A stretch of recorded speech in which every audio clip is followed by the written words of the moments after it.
Hi S3, thank you very much to all the people who have already sent me in their first assignments when you were learning about artistic decisions, and that's what I'm here to talk to you about today. It's time to make some artistic decisions, and because I'm going to set you another assignment just now, but this is the good stuff. This is a practical assignment, so that means we're going to start with some drawing. So hopefully you've all got blank paper and pencils or pens, or if you are a digital drawer you can do some digital drawing as well, but you'll need the proper equipment for that. What I'd like you to do is you make the first artistic decision, and as you remember, the first artistic decision that we learned about is, that's right, subject matter. So you're going to choose some subject matter, and I want you to choose between portraiture, faces, still life, objects, or the built environment, so places in the city. If you are choosing portraiture, then I want you to either use a mirror or photograph people to work from their faces, and if you can print those photos out, great, or if you can work from a screen, that's fine as well. Okay, make sure the photos are some quite good quality, and that means you get to choose the person in the photo and tell them what kind of expression you want them to pull. Same, you get to make the same decision obviously if you're working from a mirror. Remember, you're the best subject you can get because you've got total control over yourself.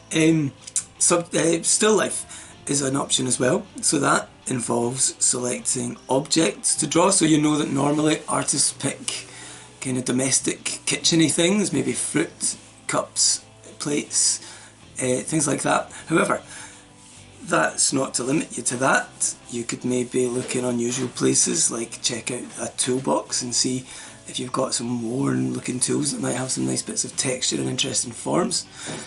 You might go outside and pick some natural things up and bring them in. Or you might have a look around your room, chuck some stuff in the bed, get a bit of a messy kind of thing going on. But I just want you to choose your first object just now, okay? If you choose more than one, that's great. But to begin with, choose your first object if you're choosing still life. If you're choosing the built environment, you can either go outside and draw and actually look at buildings, though that might be quite tricky. So what you could do is you could just look up photographs online and work from online pictures. I'd rather you didn't do that if you're doing still life or portraiture, but if you're doing built environment you can, as long as there are plenty of pictures of the place that you're interested in.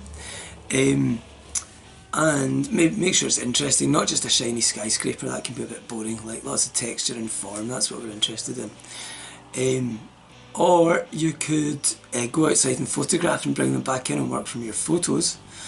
That would be another good way to do it. Think about the kind of built environment stuff you've looked at in school so far. If you've had me, you've probably looked at abandoned buildings because they've got really interesting textures and they look quite spooky, so they've already got a bit of atmosphere about them. So that's a decision for you guys to make, and I want you to produce your first drawing. And I want this drawing to be as realistic as you can. So with lots of tone, lots of texture, start lightly, carefully measure it and make sure you're accurate and build it up and build it up, okay? Don't rush this, okay? Make this a really good drawing. I'll set this for sometime next week, that's the second week of your third year. But I'll keep it open if I'm welcome for late returns as well, as long as you guys are making a move. And that'll be the first step of you creating your very own piece of art. So I'm looking forward to seeing what you produce. Now, in terms of uploading it, you can upload it as an assignment if you're able to do that. I'm going to also send a video out showing you how to upload things into some student folders that I've opened for you, which you can access on your phone or on your laptop and on a tablet, I'm pretty sure as well. I've not made that video yet, I will do.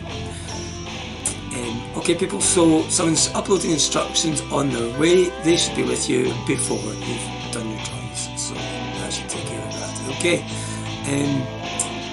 Thank you very much, looking forward to seeing your work. Take care everybody. over and out.